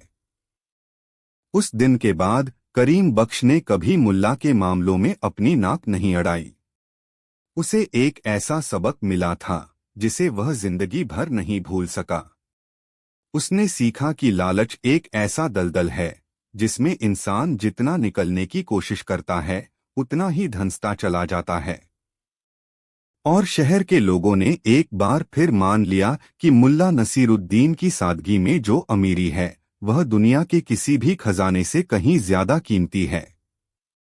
कहानी 4। बात उन दिनों की है जब बुखारा की गलियों में अक्लमंदी और सादगी का एक जीता जागता चिराग घूमता था, जिसे दुनिया मुल्ला नसीरुद्दीन के नाम से जानती थी। उनकी हाजिर जवाबी के किस्से दूरदराज के मुल्कों तक पहुंच चुके थे। बादशाहों की महफिल हो या गरीबों की चौपाल, मुल्ला के किस्से हर जगह नमक और मुस्कान का काम करते थे। उसी शहर में एक सौदागर रहता था जिसका नाम था हाजी बखील दास। नाम के आगे हाजी लगा था, जिसका अर्थ था कि वह मक्का की पवित्र यात्रा कर आया था, लेकिन उसकी आदतें शैतान को भी शर्मिंदा कर दें। वह कंजूसी का चलता फिरता विश्वकोश था। लोग कहते थे कि अगर हाजी बखील दास के हाथ से एक सिक्का गिर जाए तो वह तब तक जमीन से नहीं उठता था जब तक सिक्के को यह यकीन न हो जाए कि अब उठने में ही उसकी भलाई है। उसकी दौलत के चर्चे थे, पर उसकी कंजूसी के चर्चे उससे भी ज्यादा मशहूर थे। हवा में उड़ती धूल से भी वह टैक्स वसूलने की फिराक में रहता था। हाल ही में हाजी बखील दास ने शहर के सबसे पौश इलाके में एक आलीशान हवेली बनवाई थी। हवेली क्या थी, जैसे संगमरमर और नक्काशी का एक सपना जमीन पर उतर आया है। उसके ऊंचे गुंबद आसमान से बातें करते थे और दीवारों पर की गई मीनाकारी सूरज की रोशनी में इंद्रधनुष के रंग बिखेरती थी। हवेली तो बन गई, लेकिन बखील दास के मन में एक कांटा चुभ रहा था। शहर के बड़े बड़े रईस और आलिम उसकी दौलत से तो जलते थे, पर उसे इज्जत नहीं देते थे। वे पीठ पीछे उसे मक्खीचूस हाजी कहकर उसका मजाक उड़ाते थे। अपनी सामाजिक प्रतिष्ठा को बढ़ाने और लोगों के मुंह पर ताला लगाने के लिए हाजी ने एक भव्य दावत का आयोजन करने का फैसला किया। एक ऐसी दावत जिसके चर्चे सालों तक हों। उसने शहर के काजी, कोतवाल, बड़े बड़े व्यापारियों और विद्वानों की एक लंबी सूची तैयार की। सूची बनाते बनाते उसकी नजर एक नाम पर अटक गई, मुल्ला नसीरुद्दीन। हाजी जानता था कि अगर मुल्ला नसीरुद्दीन उसकी दावत में आ गए तो यह दावत खुद ब खुद ऐतिहासिक बन जाएगी। मुल्ला की उपस्थिति किसी भी महफिल के लिए सम्मान का प्रमाण पत्र हुआ करती थी। लेकिन यहीं पर उसकी आत्मा कांप उठी। मुल्ला नसीरुद्दीन यानी तेज नजरें, तीखी जुबान और ऐसी अक्ल जो बंद तिजोरी के अंदर रखे खोट को भी भांप ले। और सबसे बड़ी चिंता, मुल्ला खाते भी अच्छा थे। हाजी बखील दास कई दिनों तक इसी उधेड़बुन में रहा। एक तरफ थी शोहरत की भूख, दूसरी तरफ थी जेब की कंजूसी। उसका मन किसी तराजू के पलड़ों की तरह ऊपर नीचे होता रहा। आखिर में शोहरत की भूख जीत गई। उसने सोचा, खर्च तो होगा, पर जो इज्जत मिलेगी वह अनमोल होगी। मैं बाकी मेहमानों के खाने में थोड़ी कटौती कर लूंगा, किसी को क्या पता चलेगा। यह सोचकर उसने अपने सबसे भरोसेमंद नौकर को मुल्ला नसीरुद्दीन के घर भेजा। नौकर जब मुल्ला के साधारण से घर पहुंचा तो देखा कि मुल्ला अपने गधे से बातें करने में मसरूफ थे। नौकर ने अदब से झुककर कहा, मुल्ला जी, हमारे मालिक, शहर के सबसे नेक दिल इंसान हाजी बखील दास जी ने आपको कल शाम अपनी नई हवेली पर एक शानदार दावत के लिए आमंत्रित किया है। आपकी उपस्थिति से उनकी महफिल में 4 चांद लग जाएंगे। मुल्ला ने अपने गधे की पीठ थपथपाई और नौकर की तरफ घूमकर अपनी दाढ़ी पर हाथ फेरा। उनकी आंखों में एक शरारती चमक थी। उन्होंने कहा, तुम्हारे मालिक और नेक दिल, यह तो ऐसा ही है जैसे कहना कि रेगिस्तान में बाढ़ आ गई। खैर, जब इतने प्यार से बुलाया है तो आना ही पड़ेगा। कह देना अपने मालिक से कि नसीरुद्दीन उनकी दावत की शान बढ़ाने जरूर आएगा। अगले दिन पूरे शहर में यह खबर आग की तरह फैल गई कि कंजूस हाजी की दावत में मुल्ला नसीरुद्दीन भी शिरकत कर रहे हैं। लोग तरह तरह की बातें करने लगे। कोई कहता, जरूर सूरज आज पश्चिम से उगा है, तो कोई कहता, देखना, आज या तो हाजी सुधर जाएगा या मुल्ला उसकी कंजूसी की हवा निकाल देंगे। शाम को मुल्ला नसीरुद्दीन अपने सबसे साधारण लेकिन साफ सुथरे लिबास में तैयार हुए और अपनी छड़ी लेकर हाजी की हवेली की ओर चल पड़े। हवेली के बाहर की चकाचौंध देखकर एक पल के लिए मुल्ला भी हैरान रह गए। सैकड़ों मशालें रात को दिन बना रही थीं। दरबान सोने के काम वाले रेशमी कपड़े पहने खड़े थे। हवेली के अंदर का नजारा तो और भी भव्य था। ईरानी कालीन, तुर्की के फानूस और दीवारों पर लगी कीमती पेंटिंग्स। हवा में महंगे इत्र की खुशबू तैर रही थी। हाजी बखील दास खुद दरवाजे पर मेहमानों का स्वागत कर रहा था। उसके चेहरे पर एक नकली मुस्कान चिपकी हुई थी, लेकिन उसकी आंखें लगातार आने जाने वालों का जायजा ले रही थीं, जैसे हिसाब लगा रही हों कि कौन कितना खा सकता है। मुल्ला को देखते ही वह लगभग दौड़ता हुआ उनके पास आया और झुककर बोला, आइए आइए मुल्ला जी, आपकी आमद से हमारी हवेली पाक हो गई। आपने हमारा मान रख लिया। मुल्ला मुस्कुराए, हाजी साहब, मान तो आपका पहले से ही बहुत है। हमने सुना है कि आप हवा को भी बिना किराया दिए अपनी हवेली से गुजरने नहीं देते। हाजी का चेहरा पल भर के लिए पीला पड़ गया, लेकिन उसने फौरन खुद को संभालते हुए कहा, हाँ हाँ हाँ, क्या मजाक करते हैं आप मुल्ला जी। आप तो बस वह बात पूरी नहीं कर पाया और मुल्ला को लेकर दीवान खाने की ओर बढ़ गया। दीवान खाना मेहमानों से खचाखच भरा था। शहर का काजी, कोतवाल, सबसे बड़ा शायर और कई अमीर सौदागर मखमली गद्दों पर बैठे थे। सबने मुल्ला को देखकर अदब से सलाम किया। मुल्ला एक कोने में जाकर बैठ गए। महफिल जमी, बातें शुरू हुई। हाजी बखील दास अपनी हवेली की तारीफों के पुल बांधने लगा। यह संगमरमर मैंने इटली से मंगवाया है, वह गर्व से कहता। और यह फानूस मिस्र के कारीगरों ने खास मेरे लिए बनाया है। वह अपनी दौलत का ऐसा भद्दा प्रदर्शन कर रहा था कि मेहमान बोर होने लगे थे। सबके पेट में चूहे कूद रहे थे, लेकिन खाने का कहीं कोई नामोनिशान नहीं था। घंटे बीत गए। इत्र की खुशबू अब भूख की आग को और भड़का रही थी। काजी साहब ने धीरे से अपने पेट पर हाथ फेरा। कोतवाल ने एक लंबी जम्हाई ली। शायर साहब अपनी गजल ही भूल गए। मेहमान एक दूसरे को कनखियों से देखने लगे। सबका एक ही सवाल था, खाना कब आएगा? मुल्ला नसीरुद्दीन बड़े इत्मीनान से बैठे सब देख रहे थे। वह जानते थे कि यह हाजी की चाल है। वह मेहमानों को बातों में उलझाकर इतना थका देना चाहता था कि जब खाना आए तो वे ज्यादा खा ही न पाएं। आखिरकार जब मेहमानों का सब्र जवाब देने लगा तो हाजी ने अपने नौकरों को खाना लगाने का इशारा किया। मेहमानों की आंखों में चमक आ गई। सबने सोचा कि इतनी आलीशान हवेली है, इतना इंतजार करवाया है तो खाना भी लाजवाब ही होगा। सोने चांदी के बर्तनों में पकवानों की कल्पना करके ही सबके मुंह में पानी आ गया। नौकर बड़े बड़े और खूबसूरत नक्काशी वाले कटोरे लेकर आए। मेहमानों ने उत्सुकता से कटोरों में झांका।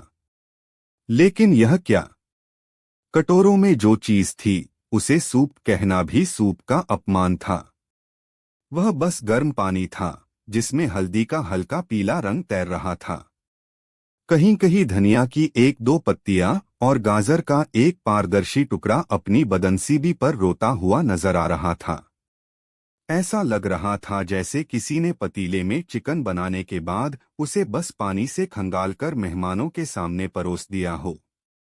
पूरे दीवान खाने में एक अजीब सी खामोशी छा गई। मेहमानों के चेहरे पर निराशा और हैरानी साफ झलक रही थी। वे एक दूसरे को देख रहे थे, लेकिन मेजबान के डर से कोई कुछ कह नहीं पा रहा था। काजी साहब ने चम्मच उठाया, लेकिन सूप में डालने से पहले ही वापस रख दिया। कोतवाल साहब तो कटोरे को ऐसे घूर रहे थे जैसे वह कोई मुजरिम हो। हाजी बखील दास सब देख रहा था। उसके चेहरे पर एक कुटिल मुस्कान थी। उसने सोचा, देखा, बातें बड़ी बड़ी और खाना मामूली। यही है मेरी अक्लमंदी। शोहरत भी मिल गई और पैसे भी बच गए। उसने अपनी झूठी शान दिखाते हुए कहा, हजरात, यह खास किस्म का शाही शोरबा है। सेहत के लिए बहुत फायदेमंद होता है। हल्का और सुपाच्य। इसके बाद मुख्य भोजन आएगा। सबने बेमन से चम्मच उठाए, लेकिन किसी की हिम्मत नहीं हो रही थी कि उस पानी जैसे सूप को मुंह लगाए। सबकी नजरें अब एक ही शख्स पर टिकी थीं, मुल्ला नसीरुद्दीन। वे जानते थे कि इस चुप्पी को अगर कोई तोड़ सकता है तो वो सिर्फ मुल्ला ही हैं। मुल्ला बड़े शांत भाव से बैठे थे। उन्होंने अपना कटोरा उठाया, उसे अपनी आंखों के करीब लाए और बड़े गौर से देखने लगे। फिर उन्होंने उसे थोड़ा हिलाया, जैसे कोई जौहरी हीरे की परख कर रहा हो। फिर उन्होंने कटोरे को अपने कान के पास लगाया, जैसे उसकी कोई आवाज सुनने की कोशिश कर रहे हों। उनकी इन हरकतों को देखकर मेहमानों की हैरानी और बढ़ गई। हाजी बखील दास भी थोड़ा असहज हो गया। आखिरकार मुल्ला ने एक चम्मच सूप भरा और उसे अपने मुंह में रखा। उन्होंने उसे निगला नहीं, बल्कि मुंह में ही उसे घुमाते रहे, जैसे किसी बहुत पुरानी और कीमती शराब का स्वाद ले रहे हों। उनकी आंखें बंद थीं और चेहरे पर एक गहरी सोच का भाव था। कुछ देर बाद उन्होंने अपनी आंखें खोलीं। पूरे दीवानखाने में सन्नाटा था। एक सुई भी गिरती तो उसकी आवाज सुनाई देती। सबकी सांसें रुकी हुई थीं।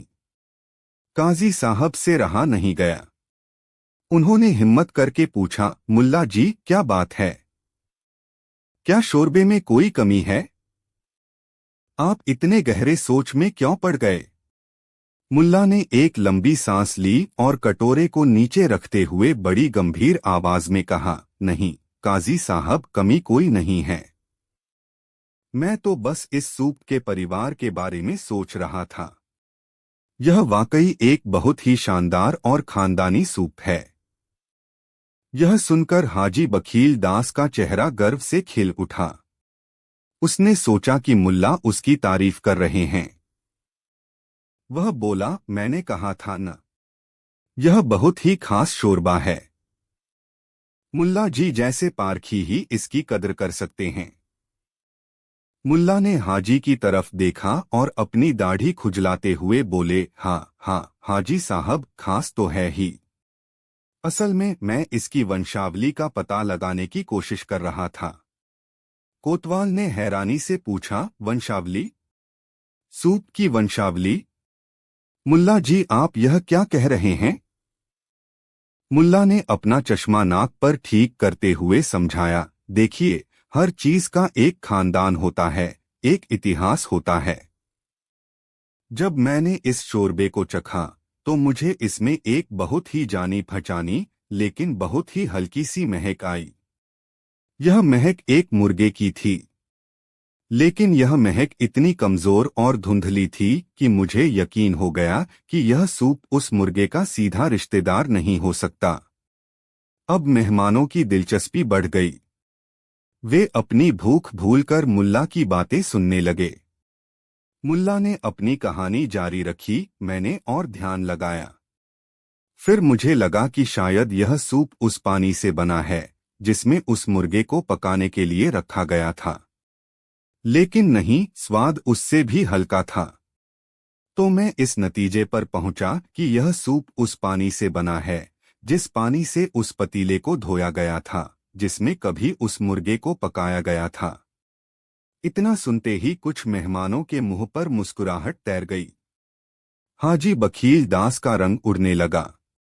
लेकिन मुल्ला अभी रुके नहीं थे। उन्होंने अपनी उंगली हवा में उठाते हुए कहा, पर कहानी यहीं खत्म नहीं होती। जब मैंने और गहराई से सोचा तो मुझे एहसास हुआ कि मामला इससे भी ज्यादा पेचीदा है। यह सूप दरअसल उस मुर्गे का सगा संबंधी है ही नहीं। यह तो बहुत बहुत बहुत दूर का रिश्तेदार है। एक सौदागर ने अपनी हंसी दबाते हुए पूछा, कितना दूर का रिश्तेदार मुल्ला जी? मुल्ला ने अपनी आंखें बंद कीं, जैसे कोई बहुत पुरानी याद ताजा कर रहे हों। फिर बोले, यह सूप उस मुर्गे का रिश्तेदार है जो उस तालाब के किनारे दाना चुग रहा था, जिस तालाब में वह बत्तख तैर रही थी, जिसने उस कीड़े को देखा था जो उस पेड़ की पत्ती पर बैठा था, जिस पेड़ की छाया में वह चरवाहा सो रहा था, जिसकी लाठी उस पत्थर से टकराई थी, जिस पत्थर के पास से वह आदमी गुजरा था, जिसके हाथ में वह छुरी थी, जिससे कभी उस कसाई ने उस मुर्गे को हलाल करने के बारे में सिर्फ सोचा था, जिसका यह सूप होने का दावा किया जा रहा है। जैसे ही मुल्ला ने अपनी बात खत्म की, पूरे दीवानखाने में जो हंसी का फव्वारा छूटा तो रुकने का नाम ही नहीं लिया। काजी साहब हंसते हंसते दोहरे हो गए। कोतवाल साहब के पेट में बल पड़ गए। शायर साहब को तो जैसे अपनी नई गजल का शीर्षक मिल गया हो। सारे मेहमान अपनी शर्म और मेजबान का डर भूलकर ठहाके लगा रहे थे। हाजी बखील दास का चेहरा शर्म, अपमान और गुस्से से तमतमाकर लाल हो गया था। उसे ऐसा महसूस हो रहा था जैसे किसी ने उसे भरी महफिल में नंगा कर दिया हो। उसकी सारी शान, सारी इज्जत, सारी शोहरत उस पानी जैसे सूप में डूबकर बह गई थी। उसे समझ नहीं आ रहा था कि वह क्या कहे। मुल्ला नसीरुद्दीन ने बड़ी मासूमियत से उसकी तरफ देखा और बोले, माफ करना हाजी साहब, अगर मेरी बात का बुरा लगा हो, पर मैं क्या करूं, सच कहने की मेरी पुरानी आदत है। और सच तो यह है कि आपने हमें दावत पर नहीं बल्कि एक खानदानी शोक सभा में बुलाया है, जहां हम सब मिलकर उस बेचारे मुर्गे की याद में आंसू बहा रहे हैं, जिसका इस सूप से इतना दूर का वास्ता है। यह सुनते ही एक और जोरदार ठहाका लगा। अब हाजी बखील दास के लिए वहां एक पल भी रुकना मुश्किल हो गया। वह बिना कुछ कहे गुस्से में पैर पटकता हुआ अंदर के कमरे में चला गया। उसके जाते ही महफिल का माहौल बदल गया। मेहमान अब खुलकर हाजी की कंजूसी का मजाक उड़ा रहे थे। थोड़ी देर बाद नौकर कांपते हुए आए और बोले कि हाजी साहब की तबीयत खराब हो गई है और दावत खत्म हो गई है। सारे मेहमान एक एक करके विदा होने लगे। सबके चेहरों पर मुस्कान थी। पेट भले ही खाली था, पर मन हंसी और संतोष से भरा हुआ था। उन्होंने मुल्ला नसीरुद्दीन को धन्यवाद दिया कि उन्होंने अपनी अक्लमंदी से एक पाखंडी को ऐसा सबक सिखाया जिसे वह जिंदगी भर नहीं भूलेगा। जब मुल्ला अपनी हवेली से बाहर निकले तो रात गहरी हो चुकी थी। चांद अपनी पूरी आबोताब के साथ चमक रहा था। मुल्ला ने आसमान की तरफ देखा और मुस्कुराए। वह जानते थे कि कल सुबह तक यह किस्सा पूरे बुखारा में चटखारे लेकर सुनाया जाएगा। वह अपनी छड़ी टेकते हुए घर की ओर चल दिए, जहां उनकी पत्नी उनके लिए सादे लेकिन स्वादिष्ट खाने का इंतजार कर रही थी। उन्हें पता था कि घर की सूखी रोटी भी उस शाही हवेली के दूर के रिश्तेदार वाले सूप से लाख गुना बेहतर होगी, क्योंकि खाने का असली स्वाद कीमती बर्तनों और महंगी सजावट में नहीं, बल्कि बनाने वाले के प्यार और खिलाने वाले की नियत में होता है। और हाजी बखील दास की नियत में तो कंजूसी के सिवा कुछ था ही नहीं। कहानी 5। इस्फहान की सल्तनत अपनी शानो शौकत के लिए दूर दूर तक मशहूर थी। उसके गुंबद आसमान से बातें करते थे और उसके बाजारों में दुनिया जहान की चीजें बिकती थीं। इस सल्तनत के बादशाह थे सुल्तान तैमूर शाह, एक ऐसे शासक जिनके बारे में दो बातें कही जाती थीं। पहली कि उनका न्याय किसी तराजू से कम नहीं था, और दूसरी कि उनका मिजाज किसी तूफानी नदी से कम नहीं था। वह कब मेहरबान हो जाएं और कब किसी की गर्दन कलम करने का हुक्म दे दें, यह कोई नहीं जानता था। उनकी सनक और उनके इंसाफ के किस्से लोगों की जुबान पर रहते थे। इसी डर और इज्जत के मिलेजुले माहौल में सल्तनत की मशीनरी चलती थी। और इस मशीनरी का एक बेहद अहम लेकिन जिंदा लगा हुआ पुर्जा था शहर का कोतवाल जलालुद्दीन खान। जलालुद्दीन एक मोटा थुलथुल शरीर और छोटी धूत आंखों वाला आदमी था। उसने सत्ता के गलियारों में चापलूसी और क्रूरता की सीढ़ियों पर चढ़कर यह पद हासिल किया था। उसके लिए कानून का मतलब था उसकी अपनी मर्जी, और उसकी मर्जी का मतलब था बादशाह की मर्जी। उसका एक तकिया कलाम था जो इस्फहान के हर बच्चे, बूढ़े और जवान को रटा हुआ था। जब भी उसे किसी गरीब दुकानदार से मुफ्त में सामान उठाना होता, किसी अमीर सौदागर से रिश्वत ऐंठनी होती, या किसी बेकसूर को सिर्फ अपनी हनक दिखाने के लिए दो कोड़े लगवाने होते, तो वह अपनी भारी भरकम आवाज में कहता, यह मेरा नहीं, बादशाह का हुक्म है। बादशाह का हुक्म, यह तीन शब्द एक ऐसा ब्रह्मास्त्र थे जिसके आगे किसी की हिम्मत नहीं होती थी कि सिर उठाए। लोग जानते थे कि जलालुद्दीन झूठ बोल रहा है, कि बादशाह को इन छोटी छोटी बातों की खबर तक नहीं होगी, लेकिन बादशाह के नाम से जुड़ा खौफ इतना गहरा था कि सब चुपचाप जुल्म सह लेते थे। सवाल पूछने का मतलब था सल्तनत से गद्दारी, और गद्दारी की सजा थी मौत। इसी शहर में सत्ता के इस भारी भरकम शोर से दूर एक शांत गली में मुल्ला नसीरुद्दीन का छोटा सा घर था। मुल्ला, जो अपनी फटी अचकन और लड़खड़ाते गधे के लिए जाने जाते थे, इस खान की वो आत्मा थे जिसे न तो बादशाह का खौफ खरीद सकता था और न ही कोतवाल की धौंस झुका सकती थी। वह चीजों को वैसे नहीं देखते थे जैसी वे दिखती थीं, बल्कि वैसे देखते थे जैसी वे असल में थीं। एक दिन मुल्ला बाजार से गुजर रहे थे। उन्होंने देखा कि कोतवाल जलालुद्दीन अपने सिपाहियों के साथ बाजार का मुआयना कर रहा है। उसकी नजर एक बूढ़ी औरत पर पड़ी जो जमीन पर एक छोटी सी टोकरी में कुछ ताजे बैंगन रखकर बेच रही थी। उसकी कमर झुकी हुई थी और चेहरे पर जिंदगी भर की मेहनत की झुर्रियां थीं। जलालुद्दीन उसके पास रुका। उसने एक बैंगन उठाया और उसे हवा में तौलते हुए बोला, अरे बुढ़िया, यह बैंगन तो शाही रसोई के लायक लगते हैं, सारे पैक कर दे। बुढ़िया ने कांपते हुए हाथ जोड़े, हुजूर करम कीजिए, सुबह से एक भी पैसा नहीं कमाया है, इन्हीं को बेचकर रात के खाने का इंतजाम होगा। जलालुद्दीन जोर से हंसा, उसकी तोंद किसी जेली की तरह हिली। खाना? तुझे खाने की पड़ी है?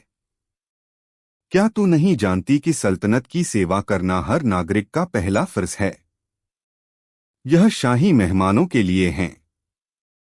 पर हुजूर, पैसे? बुढ़िया ने हिम्मत करके पूछा। जलालुद्दीन की आंखें सिकुड़ गईं। उसने अपनी मूंछों पर ताव देते हुए कहा, पैसे? तू बादशाह के काम के लिए पैसे मांगेगी? तेरी यह जुर्रत? याद रख, यह मेरा नहीं, बादशाह का हुक्म है। सिपाहियों ने पूरी टोकरी उठा ली और जलालुद्दीन अपनी अकड़ में आगे बढ़ गया। बेचारी बुढ़िया वहीं बैठकर अपनी खाली टोकरी को देखती रही और उसकी आंखों से आंसू बहने लगे। मुल्ला नसीरुद्दीन ने यह सब देखा। उनका दिल उस बुढ़िया के लिए पसीज गया, लेकिन उनके दिमाग में एक तूफान उठ खड़ा हुआ।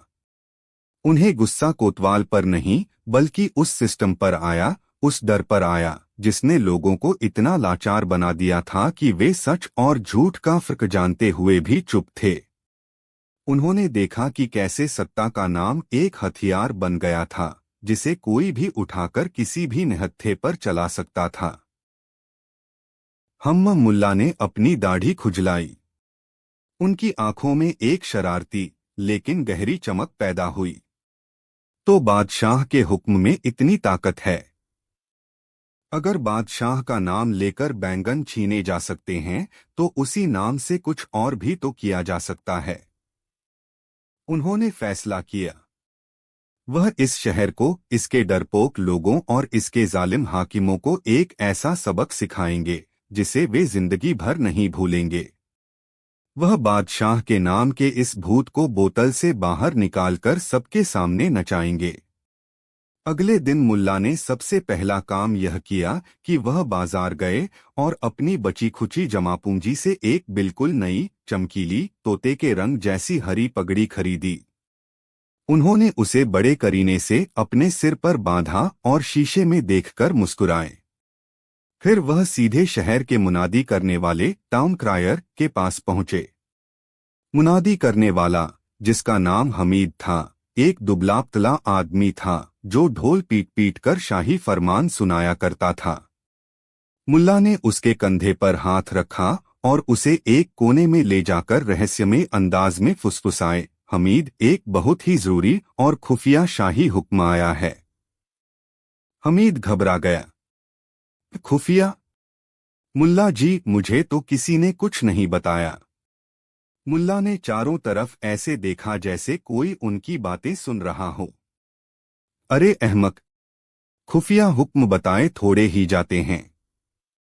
यह सीधा बादशाह सलामत के खास कमरे से आया है। उन्होंने मुझे खुद बुलाकर यह जिम्मेदारी सौंपी है। उन्होंने कहा है कि कोतवाल जलालुद्दीन तक को इसकी भनक नहीं लगनी चाहिए, क्योंकि यह हुक्म सल्तनत की भलाई और खजाने को भरने की एक गुप्त योजना का हिस्सा है। बादशाह, खुफिया, खजाना, ये शब्द सुनकर हमीद के हाथ पैर फूल गए। क्या क्या हुक्म है मुल्ला जी? उसने कांपते हुए पूछा। मुल्ला और ज्यादा गंभीर हो गए। हुक्म यह है कि आज सूरज ढलने से पहले तुम पूरे शहर में यह मुनादी करोगे कि कल से एक नया कानून लागू होगा। कानून यह है कि शहर का हर नागरिक, चाहे वह अमीर हो या गरीब, जब भी सुबह अपने घर से निकले तो उसे जो सबसे पहला आदमी हरी पगड़ी पहने हुए दिखे, उसे अपनी तरफ से कोई न कोई नजराना या टैक्स देना होगा। हमीद का मुंह खुला का खुला रह गया। यह कैसा हुक्म है मुल्ला जी? इसका क्या मतलब हुआ? मुल्ला ने उसकी आंखों में आंखें डालकर कहा, मतलब पूछने वाले का सिर कलम हो सकता है हमीद। मैंने तुमसे कहा न, यह बादशाह की गुप्त योजना है। शायद वह देखना चाहते हैं कि उनकी प्रजा कितनी वफादार है। तुम्हें जो कहा गया है बस वो करो। और हाँ, अगर कोई पूछे कि यह हुक्म किसने दिया है तो कहना कि यह सीधा बादशाह सलामत का फरमान है। हमीद की हालत पतली हो गई। एक तरफ उसे यह हुक्म बेतुका लग रहा था, दूसरी तरफ बादशाह के नाम का खौफ उस पर हावी था। उसने सोचा, अगर मुल्ला सच कह रहे हैं और मैंने मना कर दिया तो मेरी गर्दन जाएगी, और अगर मुल्ला झूठ बोल रहे हैं तो भी वह इतने अक्लमंद हैं कि खुद को बचा लेंगे और फंसूंगा मैं ही। बेहतर यही है कि जो कहा गया है कर दूं। उस शाम हमीद ने अपना ढोल उठाया और शहर की हर गली, हर कूचे में जाकर मुनादी कर दी। सुनो, सुनो, सुनो, बादशाह सलामत का नया हुक्म सुनो। कल सुबह से सल्तनते इस्फहान में एक नया कानून लागू होगा। हर खास अवाम को यह हुक्म मानना होगा। कल से जब भी कोई अपने घर से बाहर निकले तो उसे जो भी पहला शख्स हरी पगड़ी पहने हुए नजर आए, उसे अपनी हैसियत के मुताबिक नजराना देना लाजमी होगा। जो इस हुक्म को नहीं मानेगा उसे सल्तनत का गद्दार समझा जाएगा। यह बादशाह का हुक्म है। बादशाह का हुक्म है। पूरे शहर में खलबली मच गई। लोग हैरान परेशान थे। यह कैसा उटपटांग कानून था? हरी पगड़ी, इसका क्या तुक था? कहवाखानों में बहस छिड़ गई। कुछ ने कहा, जरूर बादशाह ने कोई नया टैक्स लगाने का तरीका निकाला है। कुछ ने कहा, शायद यह किसी वजीर की साजिश है। लेकिन किसी ने यह हिम्मत नहीं की कि इस हुक्म को मानने से इनकार करे। डर तर्क पर हावी हो चुका था। अगली सुबह इस्फहान का नजारा देखने लायक था। लोग अपने घरों से बाहर निकलने में डर रहे थे। वे दरवाजे की झिर्रियों से झांक झांक कर देख रहे थे कि कहीं कोई हरी पगड़ी वाला तो नहीं आ रहा। और ठीक उसी वक्त मुल्ला नसीरुद्दीन अपनी नई चमकीली हरी पगड़ी पहने बड़े इत्मीनान से बाजार के मुख्य चौक पर एक चबूतरे पर आकर बैठ गए।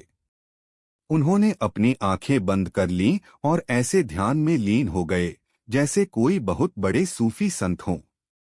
पहला आदमी जो घर से निकला वह एक गरीब किसान था जो शहर में दूध बेचने आया था। उसकी नजर जैसे ही मुल्ला पर पड़ी, उसका दिल धक से रह गया। हरी पगड़ी वह कांपता हुआ मुल्ला के पास आया और अपनी टोकरी से एक मूली निकालकर उनके कदमों में रख दी। हुजूर, बादशाह का हुक्म। मुल्ला ने आंखें खोले बिना ही कहा, कबूल है।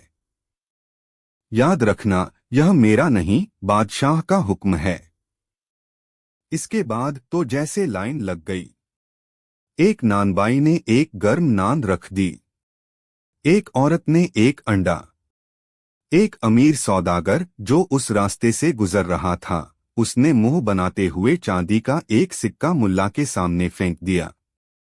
मुल्ला हर चीज को बड़ी गंभीरता से स्वीकार कर रहे थे और हर बार वही जुमला दोहरा रहे थे।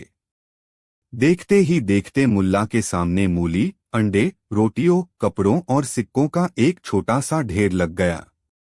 लोग परेशान थे, कुढ़ रहे थे, लेकिन बादशाह के हुक्म के आगे मजबूर थे। यह खबर उड़ते उड़ते कोतवाल जलालुद्दीन के कानों तक पहुंची। वह आगबबूला हो गया। यह क्या बकवास है? कौन है यह हरी पगड़ी वाला जो मेरे इलाके में वसूली कर रहा है? यह अधिकार तो सिर्फ मेरा है। वह गुस्से में अपने सिपाहियों के साथ बाजार पहुंचा। उसने देखा कि मुल्ला नसीरुद्दीन एक संत की तरह बैठे हैं और लोग उन्हें नजराना दे रहे हैं। नसीरुद्दीन जलालुद्दीन दहाड़ा। यह क्या ढोंग रचा रखा है तुमने? किसकी इजाजत से तुम लोगों से यह सब लूट रहे हो? मुल्ला ने धीरे से अपनी आंखें खोली। उनके चेहरे पर पूर्ण शांति थी। कोतवाल साहब, मैं कुछ नहीं लूट रहा। मैं तो बस बादशाह के हुक्म की तामील कर रहा हूं। बादशाह का हुक्म? जलालुद्दीन हंसा। कौन सा हुक्म? बादशाह ने ऐसा कोई बेवकूफी भरा हुक्म नहीं दिया। यह जरूर तुम्हारी कोई चाल है। मुल्ला ने बड़ी मासूमियत से कहा, तो क्या आप यह कहना चाहते हैं कि मुनादी करने वाले ने पूरे शहर में झूठा फरमान सुनाया? तो फिर उसे गिरफ्तार कीजिए। और अगर आप यह कह रहे हैं कि बादशाह का हुक्म बेवकूफी भरा है, तो यह तो सीधी सीधी सल्तनत की तौहीन है। इसकी सजा तो आप मुझसे बेहतर जानते हैं। जलालुद्दीन फंस गया। वह जानता था कि मुनादी हुई है। अगर वह उसे झूठा कहता है तो उसे साबित करना होगा, और अगर वह बादशाह के हुक्म पर सवाल उठाता है तो उसकी अपनी गर्दन खतरे में पड़ जाएगी। वह गुस्से में बोला, ठीक है, ठीक है, मान लिया कि हुक्म है, लेकिन तुम यहां क्यों बैठे हो? यह काम तो सरकारी अहलकारों का है। मुल्ला मुस्कुराए। कोतवाल साहब, हुक्म में यह कहीं नहीं लिखा था कि नजराना कौन वसूलेगा। हुक्म बस इतना था कि जो पहला हरी पगड़ी वाला दिखे। आज सुबह जब मैं घर से निकला तो शीशे में मुझे सबसे पहले मैं ही हरी पगड़ी पहने हुए दिखा। तो कानून के मुताबिक मुझे सबसे पहला नजराना खुद को ही देना था। उसके बाद जब मैं बाहर निकला तो बाकी लोगों के लिए मैं पहला बन गया। इसमें मेरी क्या खता? जलालुद्दीन के पास कोई जवाब नहीं था। वह दांत पीसकर रह गया। तभी मुल्ला ने उसकी कमर में लटकी हुई कीमती तलवार की तरफ देखा और कहा, वैसे कोतवाल साहब, आप भी तो अभी अभी अपने दफ्तर से निकले हैं, और जहां तक मैं देख पा रहा हूं, मैं ही पहला हरी पगड़ी वाला हूं जो आपको नजर आया है। तो बादशाह के हुक्म का क्या?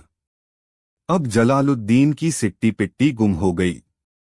बाजार में खड़े सैकड़ों लोग उन्हें देख रहे थे। अगर वह आज हुक्म नहीं मानता तो कल से कोई और भी नहीं मानेगा। उसकी सारी हनक मिट्टी में मिल जाएगी। उसने गुस्से में अपनी कमर से एक सोने की अशर्फी निकाली और मुल्ला की तरफ फेंकी। मुल्ला ने उसे उठाया और बोले, अरे वाह कोतवाल साहब, आपकी हैसियत तो माशाअल्लाह बहुत बुलंद है। सल्तनत की खूब सेवा कर रहे हैं आप। अल्लाह आपकी दौलत और बढ़ाए। यह एक सीधा तंज था जिसे सुनकर भीड़ में खड़ी कुछ लोग अपनी हंसी नहीं रोक पाए। जलालुद्दीन शर्मिंदगी और गुस्से से लाल होकर वहां से चला गया। यह खबर आग की तरह पूरे महल में फैल गई और आखिरकार सुल्तान तैमूर शाह तक जा पहुंची। सुल्तान पहले तो बहुत हंसे, फिर वह गंभीर हो गए। उन्होंने सोचा, यह नसीरुद्दीन सिर्फ मजाक नहीं कर रहा, इसके पीछे कोई गहरा मतलब है। उन्होंने मुल्ला नसीरुद्दीन को फौरन दरबार में हाजिर करने का हुक्म दिया। जब मुल्ला दीवाने आम में पहुंचे तो वहां कोतवाल जलालुद्दीन पहले से ही मौजूद था और सुल्तान के कान भर रहा था। जहां पनाह, इस आदमी ने आपकी इज्जत को बाजार में नीलाम कर दिया है। इसने आपके नाम पर एक झूठा हुक्म जारी करके पूरे शहर को लूटा है। यह सल्तनत का सबसे बड़ा गद्दार है। इसकी गर्दन उड़ा दी जाए। जलालुद्दीन चिल्ला रहा था। सुल्तान ने अपने सिंहासन से मुल्ला को देखा।